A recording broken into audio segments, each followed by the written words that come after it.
अस्सलामुअलैकुम। कराची में तेज़ रफ्तार डंपर कार पर उलट गया। माँ बेटी ने तड़प तड़प कर जान दे दी। गाड़ी मुकम्मल तौर पर तबाह हो गई।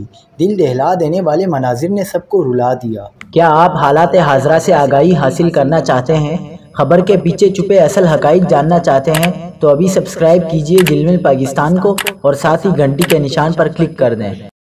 आपको बताते चलें कि ड्रिग रोड के करीब रेती बजरी से लोड डंपर वीगो गाड़ी पर उलट गया। गाड़ी में सवार बच्ची और एक खातून जाबहक हो गई। पुलिस के मुताबिक राशिद मिनास रोड पर ड्रिग रोड के करीब वाक़या पेश आया, जहां रेती बजरी से लोड डंपर एक वीगो गाड़ी पर उलट गया। गाड़ी में 2 ख़वातीन और एक बच्ची सवार थी, जो डंपर उलटने से दब गईं, जबकि वीगो गाड़ी चलाने वाला ड्राइवर मुजज़ाना तौर पर बचकर निकल गया। वाक़ये की इत्तला मिलते ही पाक आर्मी, पुलिस और रेस्क्यू के एहलकार मौके पर पहुंच गए। 4 मशीनों की मदद से 3 से ज़ायद घंटे के बाद गाड़ी को डंपर के नीचे से निकाल लिया गया।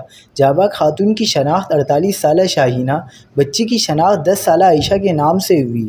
हादसे में एक खातून ज़ख्मी भी हुई, जिनकी शनाख्त 30 साला अनम के नाम से हुई, जबकि डंपर ड्राइवर फ़रार हो गया।